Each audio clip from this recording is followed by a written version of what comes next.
जैबै गुरु की नगरिया, दुनिया से नाता तो समय लगता है और वो अमृत आत्मा का अनुभव ही अमृत है और कुछ अमृत नहीं होता है। ये तो अमृत नाम से कोई झिरिया कहो कुछ कहो तो ये झिरिया विरिया अमृत की झिरिया तो यही है कि आत्मा का अनुभव मानव के बुद्धि में संचारित होने लगे, गुरु महाराज का स्वरूप पूर्ण रूप से प्रकाशित होने लगे। तो पहले भी था पर उसका अनुभवात्मक यहाँ पर और अच्छी तरह से निखर के आया। तो अमृत झिरिया नाम, अमृत की झिरे जो है सार्थक हो गई अमृत झिरिया नाम, वो अनुभव प्रक्रिया। और फिर यहाँ के लोग जब जुड़ने लगे तो दांगी समाज है, दांगी समाज बिछुआ गांव नंबर 1 का बजा हुआ गांव था। लोग कहते थे बड़ा उपद्रवी गांव है भाई, तो वही लोग सेवा करने लगे और बड़ा सज्जन गांव के रूप में हो गया। फिर ये हो गया कौन सा बिछुआ, वही आश्रम से जुड़ा हुआ बिछुआ। अरे कहीं बड़े भाई बदल गए वो लोग, नहीं तो पहले तो बड़ा उपद्रव करते थे। तो ऐसे ही धीरे धीरे धीरे अगर भजन का प्रकाश हो तो सबके अंदर कुछ न कुछ अपनी आभा छोड़ेगा, मानेगा नहीं, छोड़ के जाएगा अपनी आभा। तो फिर आसपास के गांव वाले सभी धीरे धीरे जुटते गए और फिर उनको अनुभव प्रकाश, कुछ शांति अपने आप जैसी आश्रम आवे तो लोग कहें कि यहाँ जैसी हम लोग आते हैं, टटा एक लगा था फाटक की जगह और पीछे, कहें बड़ी शांति, एकदम मन शांत हो जाता है। शांत क्यों होगा? यहाँ जब मन चंचल होगा तो चंचल होगा, यहाँ मन शांत होगा तो उस शांति की आभा प्रकाशित होती है, उस आभा का अनुभव होता है।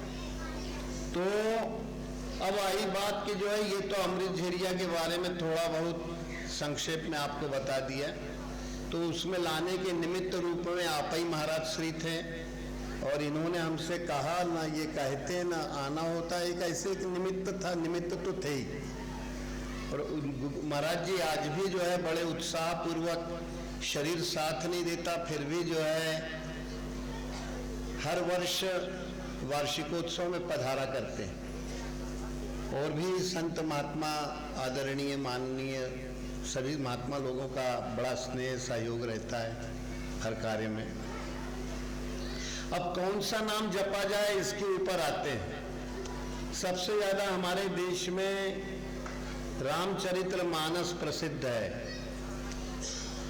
रामचरितमानस जिसको रामायण कहते हैं, गोस्वामी जी ने रामायण की रचना की। उस रचना करते में शुरू का जो अक्षर है वो कहते हैं वर्णानामर्थ संघानाम रसानाम छंद सामपि मंगलानाम से कर्तारो वंदे वाणी विनायक। तो वर्ण शब्द, वो शब्द तो वर्ण आया पर जो अक्षर है वो आया, और आखिर में भी उन्होंने वो ही अक्षर क्यों दिया? ते संसार पतंग घोर किरणैर दह्यन्ति नो मानवा। तो पहले में तो उन्होंने कहा कि वो शब्द पहले भी कहा, वो आखिर में। अगर उनका अभिष्ट नाम जो है रा और मो होता तो वो मोह, आप शुरू में मो आखिर में र देते, या शुरू में रा आखिर में मो देते। ऐसा कुछ भी नहीं किया। अगर आप लोग वो शब्द का गूढ़ता गंभीरता जान जाएं तो गोस्वामी जी का वास्तविक जपने का नाम तो यही था, राम नाम ओमकार तुलसीदास नमस्कार दीजे प्रभु भक्ति सार पल पल विश्राम। तो तुलसीदास जी का एक भजन है और उसमें आत्मा राम, आत्मा शब्द जोड़ दे तो आत्मा राम का अगर कोई नाम है तो गीता में, वेदों में, भागवत में केवल वो है एक, जिस नाम को अभी आपने शुरू में ओम के रूप में सुना। अगर आप वो को जल्दी जल्दी कहेंगे तो सब लोग एक बार जल्दी मुंह अटका के नहीं कहेंगे, वो जल्दी कहेंगे तो ओ वो निकलने लगेगा। वो जल्दी जल्दी कहेंगे सब लोग, वो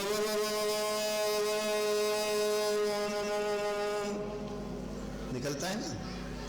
तो ये एक स्वयं सिद्ध गोस्वामी जी ने कूट भाषा में ओम का जाप करना था तो उन्होंने वो लिख दिया। और जो शुरू में होगा वही आखिर में होगा, वह तो बीच में भी वही होगा।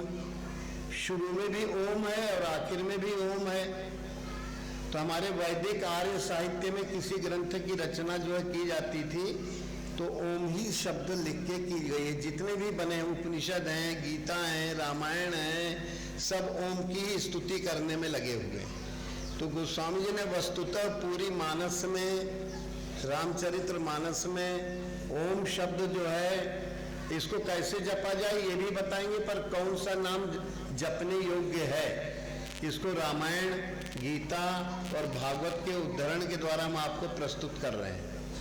नहीं तो लोग नाम के बारे में बहुत भटकते हैं। गंगा किनारे गंगादास, शंकर जी के मंदिर में कहे जय भोले शंकर, भवानी शंकर, राम जी के मंदिर में कहे जय सिया राम, जय जय सिया राम, कृष्ण जी के मंदिर में कहे जय श्री कृष्णा, फिर कहीं कोई और मंदिर में गए तो जय भवानी देवी, जय दुर्गा देवी, जय कालका माई, जय भवानी चामुंडा। तो ऐसे अनेक नाम, हनुमान जी के मंदिर में गए तो जय जय हनुमान, जय हनुमान चालीसा पढ़ने लगे। कोई अपना लक्ष्य स्पष्ट नहीं हो पाता है, पूरा जीवन धुंधला ही धुंधला रहा आता है। जहाँ का फिर लोग बहुत से कहते हैं हम बहुत पूजा पाठ करते हैं। कहें क्या करते हो भाई? कहे महाराज जी हनुमान चालीसा, दुर्गा चालीसा, शिव चालीसा और पता नहीं कम से कम 4-6 चालीसा, गंगा चालीसा, गुरु चालीसा, ऐसे बहुत से चालीसा पढ़ते हैं। फिर कहें रामायण का एक मास पारायण भी पढ़ते हैं, गीता की 10-5 चौपाइयाँ पढ़ते हैं, पर उसका अर्थ निर्धारण नहीं होता है। केवल पढ़ते हैं, पढ़ के और पढ़ते ही हो जाते हैं, पढ़ जाते हैं। अगर वो अंदर घुस जाए वास्तविकता तो फिर काम बन जाए, पर होता ये है कि ऐसा होता नहीं। रामायण एक तरफ से पढ़े और एक तरफ से निकल गए, जबकि शुरू में देखो क्या लिखा है। और अगर शुरू में वो कहने पर ओम निकलता है तो उसी ओम शब्द को ग्रहण करना है, वही सार शब्द है, और आखिर में भी वो है तो बीच में भी वही होना चाहिए। ओम की महिमा ही लिखी है।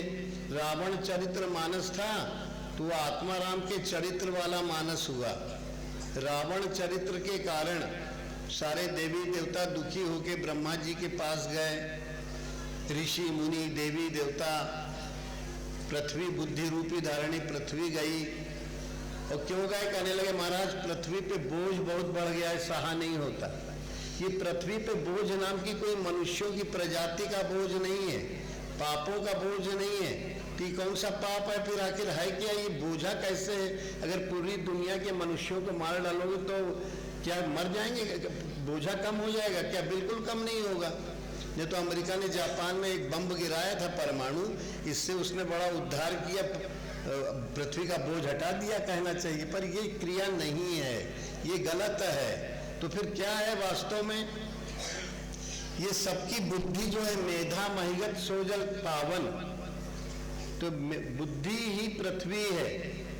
सुमति भूमि थल हृदय अगाधु, इस बुद्धि की 7 भूमिकाएं हैं, उसी के कारण उसको जो है पृथ्वी कहा गया। भूमि, पृथ्वी, इस भूमि का भूभार उतारने के लिए हर एक के अंदर जो है नकारात्मक इच्छाएं उठती हैं, तो उसको शुभ इच्छा के द्वारा शुरुआत कर दी जाए कि हे भगवान आप हमको कैसे मिलेंगे, हे भगवान आप हमारे हृदय में पधार जाइए। तो गीता में भी कहा जाता है कि अभ्यास योगेन ततो माम इच्छाप्तु धनंजय। अर्जुन को गुरु भगवान के रूप में श्री कृष्ण, सद्गुरु श्री कृष्ण कहते हैं अगर तुम कल्याण चाहते हो तो मुझे पाने की निरंतर इच्छा करो। तो ये शुभ इच्छा कहलाती है। अशुभ इच्छा से शुभ की इच्छा में आ गए। बड़े कुविचार आते थे तो उस विचार में बदल जाएंगे। अभ्यास करते करते जब भगवान की इच्छा करोगे तो भगवान का नाम तुम्हारे अंदर प्रवाहित होने लगेगा, कुछ ध्यान आने लगेगा, गुरु का स्वरूप भी क्षण 2 क्षण के लिए आएगा। इस तरह से सुविचारणा बन जाएगी। वो नित्य गुरु महाराज का नित्य स्वरूप हृदय में प्रकट हो जाएगा। पर शुरुआती रूप है, थोड़ा ढुलमुल रहेगा। फिर गुरु महाराज के स्वरूप में, नाम में लगते लगते लगते क्या होगा? तनुमानसा, मन के विकार जो है, मन जो है क्षीण काय हो जाएगा। मन की वृत्तियां क्षीणता को प्राप्त होंगी, तनु मानसा कहलाती। तनु माने क्षीण, तो मन की वृत्तियां क्षीणता को प्राप्त होंगी। सत्वापत्ति। अब गुरु महाराज का स्वरूप स्थिरता पूर्वक आ गया, इसको कहते हैं सत्व उत्पत्ति। सतोगुण, वास्तविक सतोगुण प्रकाशित हो गया और गुरु महाराज का स्वरूप प्रकाशित होने लगा। तो शुभेच्छा, ये पृथ्वी का बोझ हटता जा रहा है। ये हम इसलिए बता रहे हैं, तो कहेंगे ये क्यों बता रहे हैं, ये पृथ्वी का बोझ कैसे उठे, उसकी वो प्रक्रिया है। अशुभ इच्छाएं, अज्ञान के कारण मन के विकार बुद्धि में आच्छादित थे, बुद्धि को आच्छादित किए थी जगत की वृत्तियां, उनसे निवृत्ति कैसे हो, तो इच्छा करना पड़ेगा। पहले जगत के पदार्थों की इच्छा करते थे, जड़ता की इच्छा करते थे, उस चैतन्य गुरु महाराज के चैतन्य स्वरूप की हृदय में पाने की इच्छा करो। एक सरल रूप हमारे ऋषियों ने बुद्धि की 7 भूमिकाओं के रूप में प्रस्तुत किया। सत्वापत्ति से क्या होगा, असंशक्ति, हर जगत के भौतिक पदार्थ नीति से असंग निर्लेप होते जाओगे, राग नहीं रहेगा, लगाव नहीं रहेगा, रहोगे उसी जगत में, पर जगत से लगाव, राग, आसक्ति मुक्त जीवन जीने की कला आ जाएगी। और क्या होगा, असंशक्ति से पदार्था भावनी, जो दुनिया का पदार्थ, दुनिया की रचनाएं दिखती हैं, वो सब अभाव हो जाएगा, केवल भगवान ही भगवान की महिमा प्रकाशित होने लगेगी। और तुर्यगा, तो जागते, सोते और स्वप्नावस्था में तीनों कालों में एक रस भगवत स्वरूप प्रकाशित होने लगेगा, आत्म स्वरूप। तो अब प्रश्न ये उठता है कि शुभेच्छा को कैसे एक सुघड़ रूप, सुकर रूप दिया जाए, पुण्यमय रूप दिया जाए। तो आपको जैसे बताएं कि वो ओम नाम ही जो है मानस में गोस्वामी जी ने इन अपने जो अज्ञान अंधकार का बोझ है सिर के ऊपर, जिसके कारण 24 घंटे कचर पचर चंचलता चित्त में छाई रहती है, बुद्धि स्थिर नहीं होती। तो बुद्धि को स्थिर करने के लिए चंचलता के बोझ, अज्ञान से जनित जो चंचलता है उससे मुक्त होने के लिए हमारे पूर्व गुरुजनों ने रामायण में, गीता में, भागवत में उसी को जो है प्रकाशित किया है, पर कूट रूप में प्रकाशित किया। अब तो हुई मानस की बात।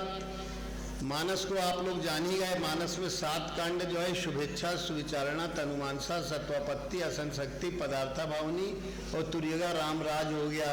तीनों कालों में रामराज बैठे, त्रैलोका हर्षित भय गए, सब शोका, सारे शोक चले गए। ये उत्तर कांड की माने तुर्यगा स्थिति है। अभी 7 कांडों में अपने अपने ढंग से उसका अनुभव कर सकते हो। कांड माने घटनाएं घटित होती हैं, भूमिकाएं घटित होती हैं साधना की। अब आया गीता। तो गीता में जो है भगवान कृष्ण पहले कर्मकांड में 6 अध्याय शुरू के कर्म की महिमा को बखानते हैं। तो उन्होंने बताया कि कौन सा कर्म किया जाए, कहीं जगत के दुनियादारी का जो कर्म है ये कर्म श्रेणी में आता ही नहीं गीता की भाषा में। यज्ञार्थात भगवान के चिंतन के लिए जो कर्म किया जाता है, यज्ञानाम जप यज्ञ, उसमें असली यज्ञ क्या है, जप यज्ञ। फिर ये द्रव्य यज्ञ तो कुछ पदार्थों का हवन अग्नि में किया जाता है, ये द्रव्य यज्ञ है। इसके द्वारा वातावरण की शुद्धि दूर होती है, अशुद्धि दूर होकर शुद्धि आती है। शुद्धता को लाने के लिए उसमें शुद्ध घी, शुद्ध चीज़ें, शुद्ध तिल, शुद्ध जौ, शुद्ध चावल, ऐसी ऐसी बहुत सी चीज़ें डाली जाती हैं, औषधियाँ, सुगंधित औषधियाँ, तगर वगैरह। तो ये वातावरण को शुद्ध करती है द्रव्य यज्ञ। 5 तरह की यज्ञ गोस्वामी जी गीता में बताएगा। द्रव्य यज्ञ, तपो यज्ञ, योग यज्ञ तथा परे, स्वाध्याय ज्ञान यज्ञ, यतयो संसित व्रता। ये 5 तरह की यज्ञ बताए। तो पहले द्रव्य यज्ञ, कुछ अपना यज्ञ रूप में इस तरह हवन करो, द्रव्य रूप में, कुछ ही और रूप में कुछ हो सकता है, अपनी राष्ट्र सेवा में द्रव्य हो सकता है। इससे क्या होगा, कुछ तपस्या तुम्हारे अंदर जागृत होगी। जो चिपका हुआ मन था धन से, शरीर से, मन की वासनाओं से, वो क्षीणता को प्राप्त होगा। नहीं तो ये जो है चिपका हुआ मन दूर ही नहीं होना चाहता। अशुभ इच्छाएं उसके अंदर जोर लगाती रहती हैं।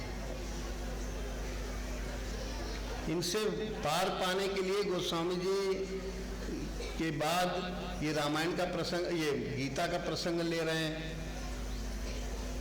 तो गीता में उन्होंने गोस्वामी कर्म को बताया कि कर्म यज्ञ कर्म ही यज्ञ कर्म है, और उसमें पहला यज्ञ है द्रव्य यज्ञ। कुछ कोई आया, उसके लिए कुछ तुम्हारा जो है भूखा है तो भोजन करा दो, और कोई है तो वो व्यवस्था करा दो जो अगर आपकी समाहित हो रही है।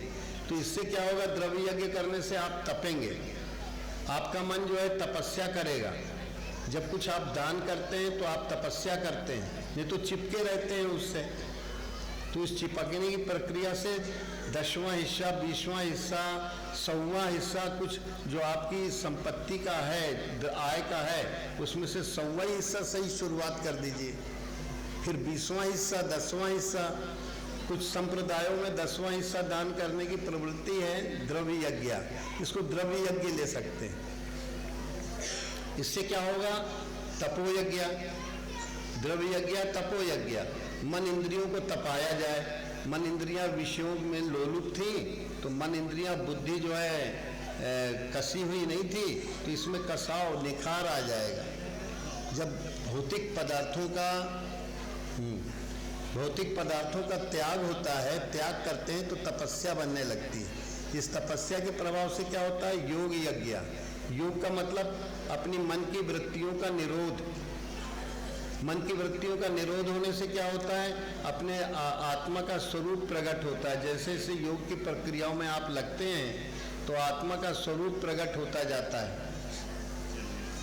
इसको कहते हैं द्रव्य यज्ञ, तपोयज्ञ, योग यज्ञ। योग यज्ञ, आप योग में दुख संयोग वियोग योग संगीतम, दुख संयोग वियोग योग, ऐसे 4-5 तरह से योग की परिभाषा। मैंने दुख का संयोग, अविद्या जो है दुख का कारण होती है, वो दूर हो जाए। दुख के संयोग का वियोग होना योग है। योग कर्मसु कौशलम, आप नाम जप करने में कुशलता पूर्वक नाम जपने लगे, ध्यान की क्रिया में कुशलता। कर्म माने वही है जो भगवत चिंतन के निमित्त कर्म किया जाए, वो कर्म है। योग कर्मसु कौशलम, दुख संयोग वियोग योग संगीतम। ऐसे 2-3 और परिभाषाएं थी, पर यही योग कर्मसु कौशलम, कर्म की कुशलता ही योग है। अब फिर वो योग माने अब योग क्रिया की जाए, पर कौन से साधन से की जाए। एक तो द्रव्य यज्ञ बताया, फिर मन इंद्रियों को तपाना बताया, वो बाहर तरफ जाना चाहेंगी और उनका दमन करें, शमन करें मन का। पर कैसे किया जाए, वो योग यज्ञ से, माने बारंबार नाम जप किया जाए। कौन सा नाम जपा जाए, फिर प्रश्न खड़ा होगा। तो 7वें अध्याय में उन्होंने कहा कि प्रणव सर्व वेदेषु, जो भगवान की जानकारी दिलाने वाला वेद है, उसमें जो कुछ भी है वो प्रणव ही है, ओम ही है। प्रणव माने ओम।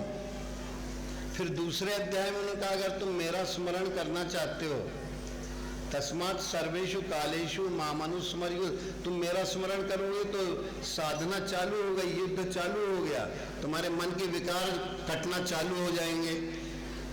जितने आसुरी तत्व हैं जो तुम्हें बहिर्मुख करते हैं, भटकाते हैं, उनका जो है निर्मूलन चालू हो जाएगा। समझ में आ रहा है थोड़ा थोड़ा? आओ तो ठीक है, सुनते रहना। तो तपो योग यज्ञ के बाद क्या है, स्वाध्याय। योग यज्ञ के द्वारा चित्त वृत्तियों का शनै शनै निरोध हो रहा है, तो आत्मा का स्वरूप, आपके गुरु महाराज का स्वरूप स्पष्ट होता जा रहा है। उसी को कहते हैं स्व का अध्ययन करना। आपकी पहचान गुरु स्वरूप में हो, ना कि शरीर और फलाने के लड़के हो, ढिकाने के नाती हो, ढिकाना कल तुम्हारा लड़का है। इन संबंधों में अगर अपनी पहचान करोगे तो ये स्वाध्याय नहीं, ये पराध्याय है, बहिर्मुखता है। स्वाध्याय ये है कि जो गुरु महाराज का स्वरूप, गुरु महाराज का दिया हुआ नाम आपके अंदर प्रकट होने लगा, ये स्व का अध्ययन है। स्वाध्याय करते करते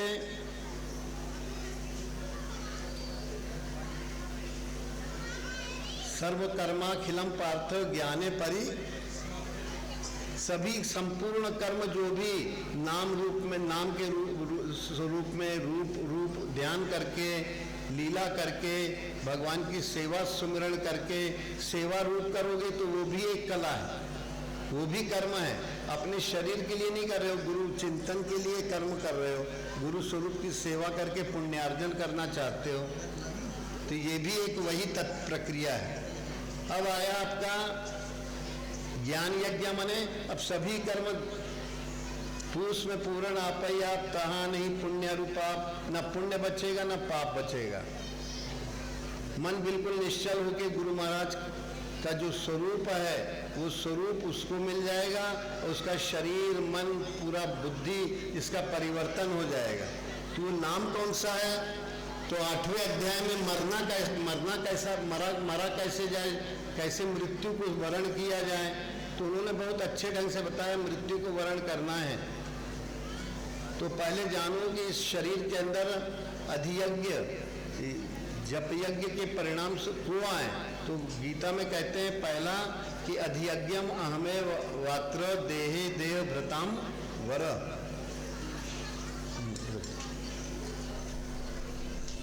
हाँ 2:45 बस थोड़ा निपटा। देखो थोड़ा बैठे रहो, अभी बस पूड़ी उड़ी खाने को मिलेगी, चिंता न करो, बैठ जा। 3 बज गए, अब कार्यक्रम ही पूरा हो रहा है। भर गई तो फिर हाँ पंगत चलने दो, ये भी भंडारा चलेगा वो भी भंडारा चलेगा, पंगत चालू करा दो और बैठे रहो, एकदम पूरी भीड़ में लगा देना, पंगत में इकट्ठा मत जाना।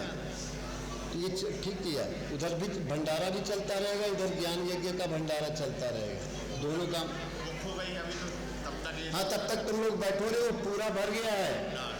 हाँ प्लाट भर गया, बाद में लौटना पड़ेगा तो हल्ला न करना, चुपचाप बैठे रहो। हाँ उधर से निकासी दिए हैं कि गेट दिए।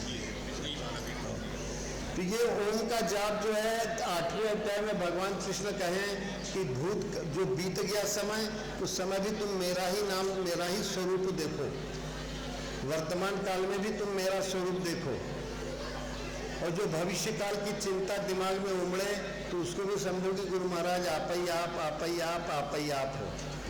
आप जब हैं तो हम भविष्य की चिंता क्यों करें, और जो वर्तमान काल में आप हमारे चिंतन में, सुमिरन में आप में चित्त हमारा समर्पित बना रहे।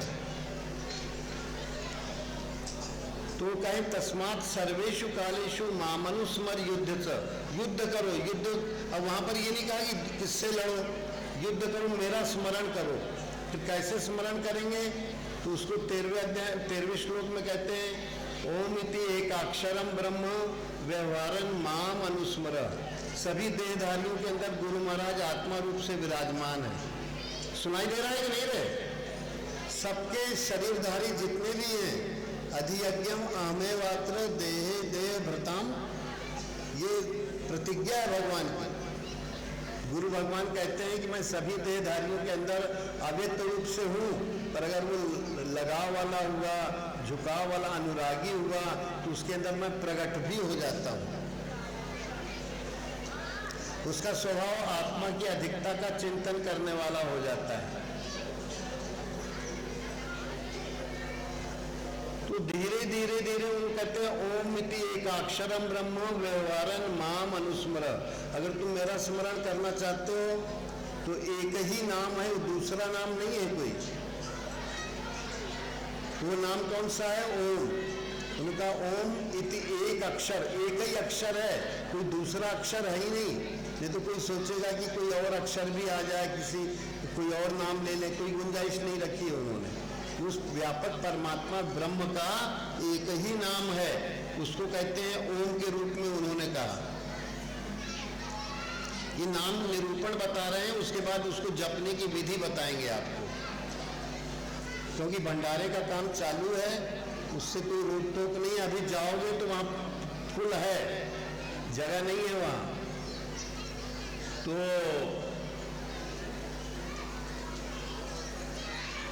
फिर तीसरी बार जो है उन्होंने कहा कि तुम अगर मेरा स्मरण करना चाहते हो तो मन और श्वास में तुम निरंतर ओम का व्यवहार लाओ। ओम इति एकाक्षरम ब्रह्म व्यवहारन, मन और श्वास का व्यवहार जो है ओम नाम के रूप में हो व्यवहार, और कोई रूप में व्यवहार नहीं करना है दुनियादारी का। ओम का बैठो तो ओम ही सिद्धि कैसे हुई वो भी बताएंगे आपको। फिर 8 के बाद 9वें अध्याय में कहते हैं कि सारे वेद शास्त्र पुराणों का वेद्यम पवित्र ओमकार ऋक्साम यजुरेव च, वेदत्रयी में केवल ओमकार का ही जो परम पवित्र नाम है उसका वर्णन है और कुछ नहीं है।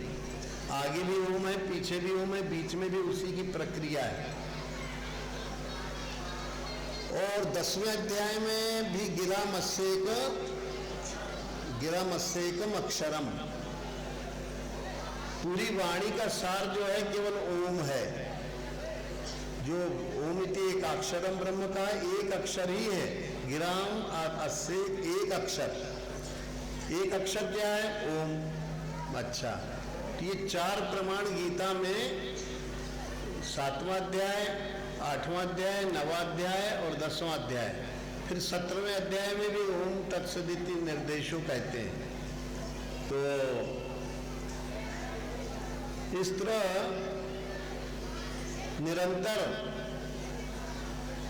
अब ये ओम को कैसे लाया जाए, इसकी सिद्धि कैसे, अभी हम 3 दिन लगातार बताए थे आप लोगों को। जो लोग नियमित आते रहे होंगे, सुनते रहे होंगे, और आज बहुत लोग दिख रहे हैं, बहुत लोगों को न पता होगा। तो अपनी जीभ को नीचे वाले दांत की जड़ के नीचे दबा दो।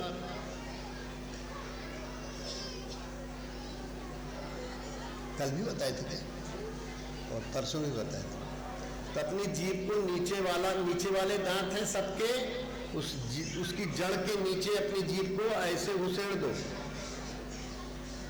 जब घुसेड़ दोगे तो तुम्हारे मुंह से और मन से केवल ओम ही निकलेगा। मुंह से भी चाहोगे तो सब लोग अपनी जीभ नीचे वाले दांत की जड़ के नीचे लगा लो। जो पुप्पल होंगे उनकी भी वो है, जबड़ा है, उसके नीचे लगाओगे तो उसका काम बन जाएगा। और सब लोग जीभ लगा के हमारे साथ ओम का उच्चारण करेंगे। ये भौतिक होगा, सूक्ष्म रूप में तो दूसरा ही है। तो जीभ लगा लो सब लोग नीचे वाले दांत की जड़ में। गहरी श्वास ले लो।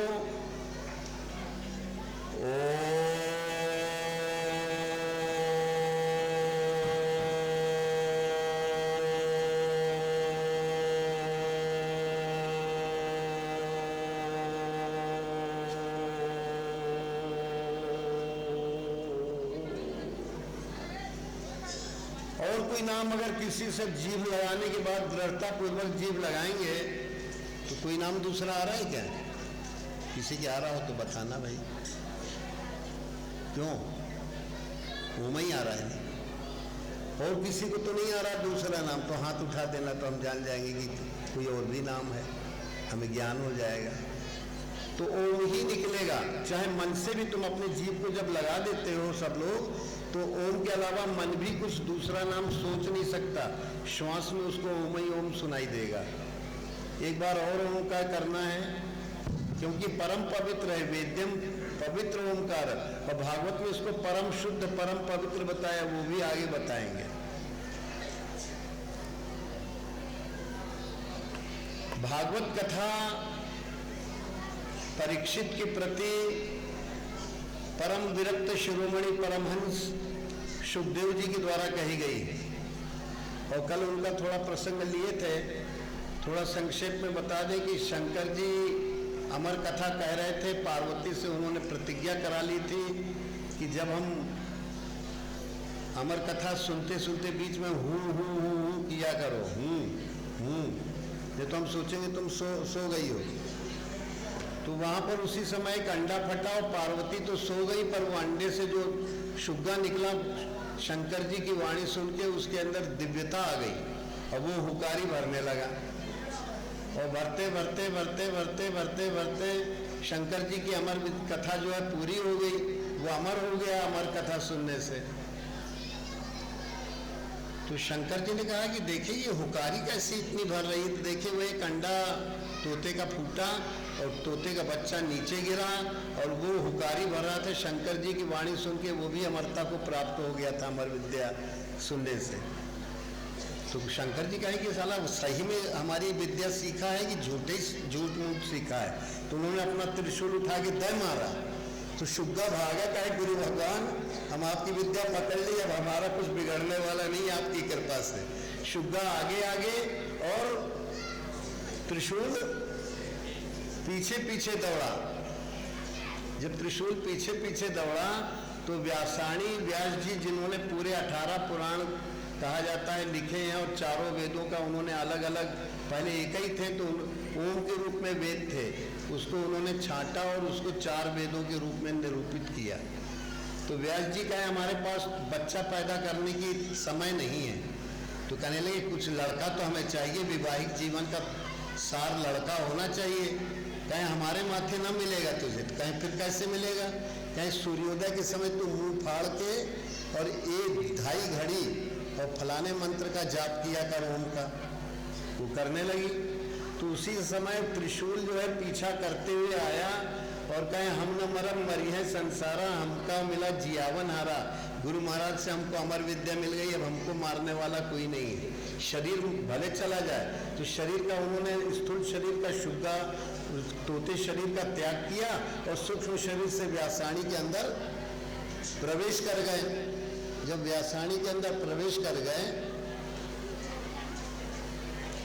तो अब 12 साल तक अंदर जय जयकारी करते रहे, भजन में लगे रहे, अमर कथा को बार बार अनुशीलन करते रहे तो पक गई अमर विद्या, ब्रह्म स्वरूप हो गए। फिर व्यास जी कहे कि भाई अब तो बाहर आ जाओ भाई, 12 साल हो गए, 12 साल में घूरे के दिन फिरते हैं, तुम अभी वहीं पड़े हुए हो। अरे कहने लगे कि जन्मत मरत दूसरा दुख हो ही, कहने लगे कोई दुख नहीं होगा तुमको। कहीं जन्मने में दुख तो मरने में दुख, तो कहीं क्या करें?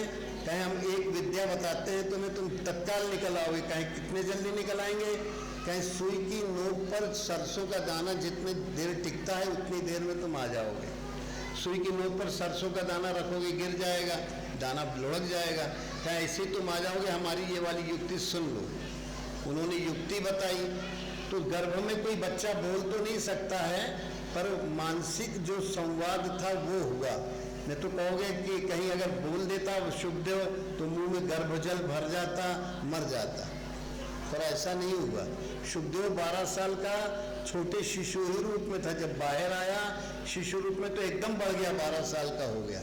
हमारे यहाँ एक पेड़ लगा था पीपल का, ये राजू ब्रजपुरिया ले आए थे, तो 2-2.5 साल लगा रहा पीपल, केवल 4-6 अंगुल 4-5 अंगुल से ज़्यादा नहीं था। और जैसे उसको इस साल बरसात में लगाए तो वो कम से कम जो है 15-16 फीट बढ़ गया, 4 अंगुल का था केवल।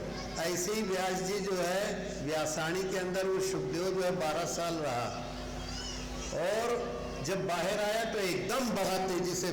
हमने कहा ऐसे ही शुभदेव बढ़ा होगा। तो वो विद्या का अनुशीलन करके व्यास जी जो है उन्होंने देखा तो शुभदेव बाहर आ गए और आते ही जो है अपना नाल पर नाभि नाल वगैरह तोड़ ताड़ के भागे। कहने लगे कि हमें लड़का समझेगा और हम इसको बाप समझेंगे, ब्रह्म विद्या हमें पकड़ में आ गई है, फिर मोह जाल में फंस जाएंगे। भागे बड़ी तेज। व्यास पीछा करते रहे। वो एक पेड़ के खोखल में एक लंबा इतिहास है। तो उस शुभदेव ऐसी शुभदेव थे, परीक्षित के ऊपर भी परीक्षण हो चुका था। तो उन्होंने जो है कहा कि महाराज, तो शुभदेव बोले देखो तुम्हें श्राप लग गया है। वो श्राप सभी को लगा हुआ है, उन्हीं को अकेले नहीं लगा। श्राप ये लगा था कि 7 दिन में तुम मर जाओगे। 7 दिन में तुम क्या हो जाओगे? नहीं सुनने में आया? 7 दिन में क्या हो जाएगा? मर जाओगे। और 8वें दिन मरा है कोई? हमें बताओ हाथ उठा के। 7 ही दिन में लोग मरते हैं ना। तो 7 दिन में मरना है, 8वें दिन कोई नहीं मरता है। सोम मंगल शुक्र शनिचर रविवार, तो 7 दिन होते हैं, 7 दिनों में ही मरता है। वो श्राप को किसी ने गंभीरता से ग्रहण कर लिया।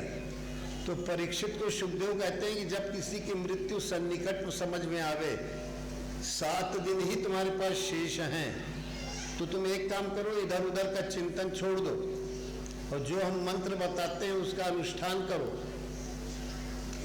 अभ्यास करो और बिल्कुल शुद्ध जगह पहुंच जाओ, शुद्ध पवित्र। तो जहां धारावाहिक ओम का जाप होगा वहां शुद्ध पवित्र नदी बहने लगेगी, खो गंधरा मिल जाएगी उसको।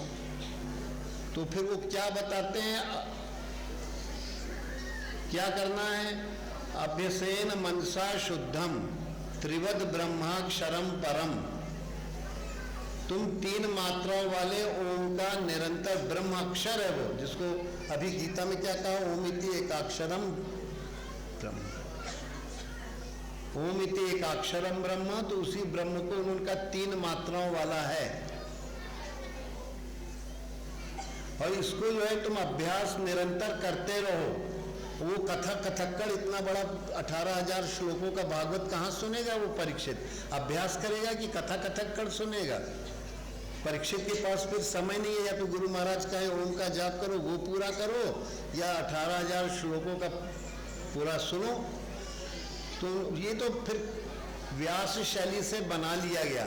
समास शैली में कुल छोटी ही मानस भागवत है, 7 दिन की नहीं है, पर 7 दिन का कैसे जो है सदुपयोग किया जाए वो क्रिया बताती है। सप्ताह मतलब 7 दिन में कैसे उसका सदुपयोग कर लो ओम नाम का जाप करके। अभी इसके बाद आप लोगों के सामने एक कार्यक्रम और होगा। वैद्य जी अपनी जो है लीला मंडली लेके आए हुए हैं और आप लोगों को कुछ लीला यहाँ पर सामने दिखाएंगे। तो पूरी भागवत का सार क्या है? ओम 3 मात्राओं वाला है। अब कैसे जपा जाए वो भी बताएंगे। एक तो विधि आपको बता दी, जीभ गाड़ लो,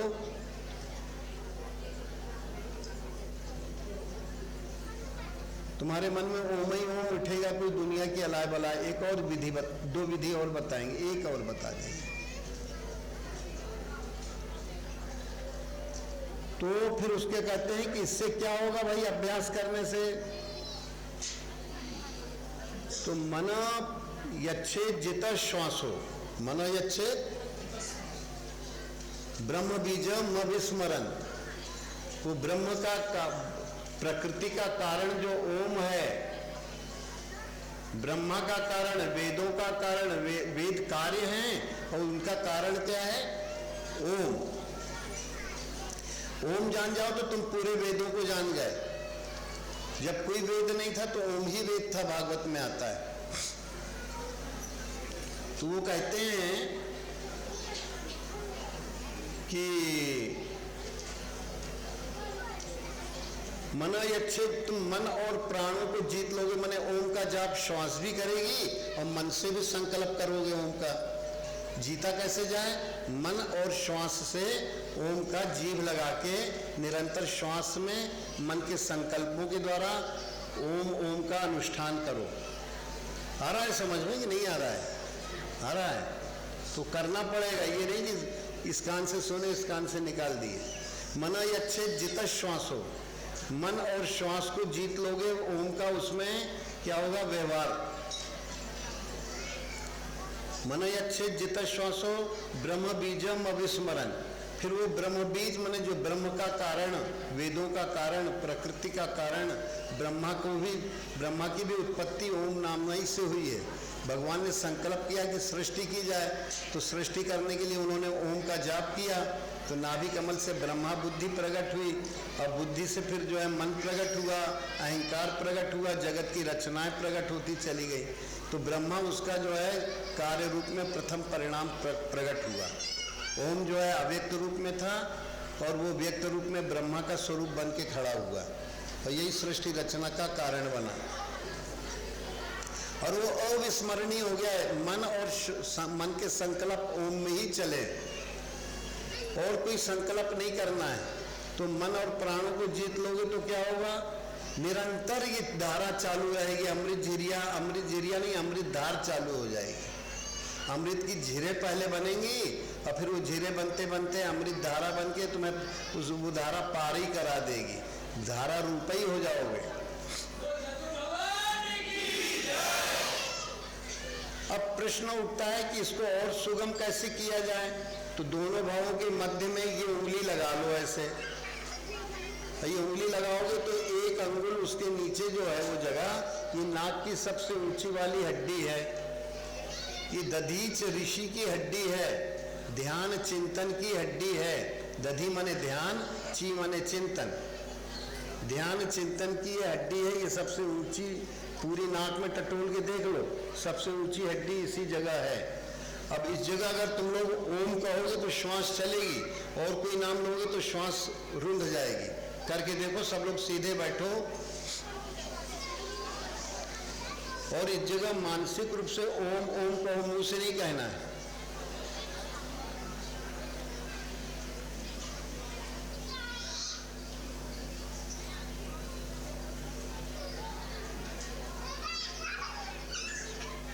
और कोई नाम लेके देखो चलती है क्या श्वास? ओम नाम कहने में साफ चलती है श्वास।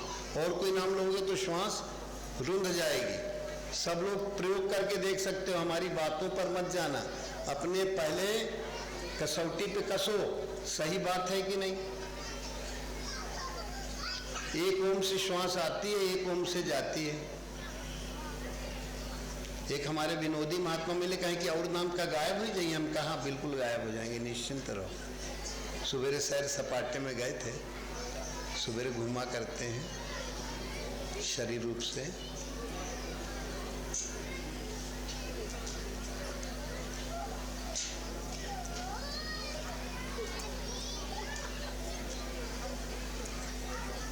आप लोग देखिए कसौटी में कसके कि ओम ही नाम चलता है इस हड्डी के। ये दधीच माने ध्यान चिंतन की जो अस्थि है, दधीच की हड्डियां, इसके नीचे केवल ओम ही चलता है। तो जितने असुर हैं, वृत्तासुर को मारने के लिए दधीच की अस्थि ली गई थी।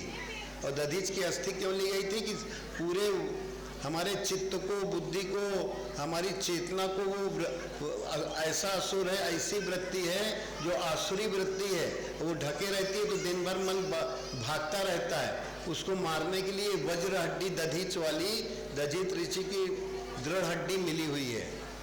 इस हड्डी के नीचे अगर आप ओम जपेंगे तो चलेगी श्वास, और दूसरा नाम वहाँ आएगा नहीं। एक तो ये आपको ब्रह्मास्त्र मिल गया, दधीच ऋषि का वज्र अस्त्र। इस वज्र अस्थि के नीचे और कोई नाम पनप नहीं सकता। कोई नाम पनप रहा हो तो हाथ उठाओ, कोई नाम नहीं पनपता। अब तीसरा है वो और सूक्ष्म है क्रिया, है तो बड़ी मधुर। अपना दाहिना कान माने सीधा, सीधा कान जिसको कहते हैं, सीधे कान में अंदर के पर्दे में लंबा ओम का मानसिक रूप से उच्चारण करो तो ये जो कौवा लटक रहा है वहां से अमृत की, मीठा मीठा अमृत टपकने लगेगा। सब लोग करके देखो।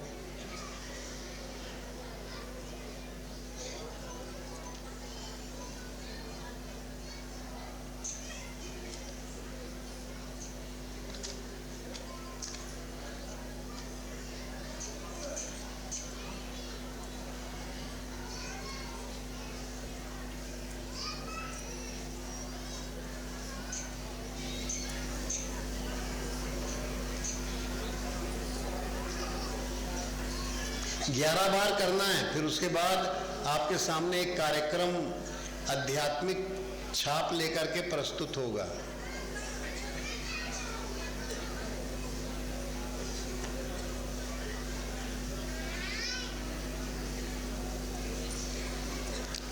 लंबा ओम कहिए दाहिने कान के पर्दे के पास सीधे कान की तरफ, तो अमृत आपकी कौवा जो लटक रहा है जीभ के ऊपर, वहां से मीठा मीठा पानी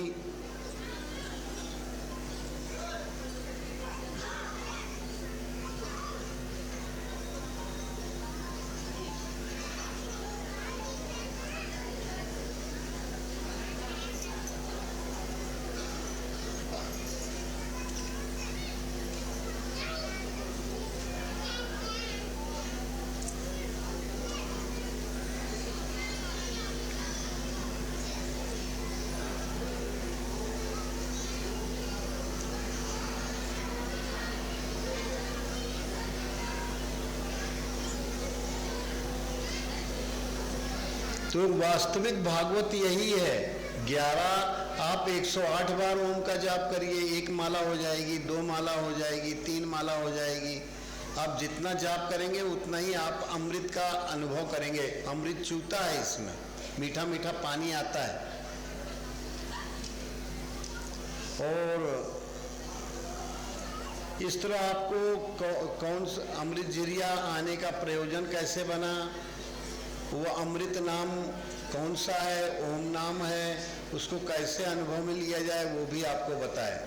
अब आपके सामने वैद्य जी अपनी मंडली लेकर के आ रहे हैं। बोलो सद्गुरुदेव भगवान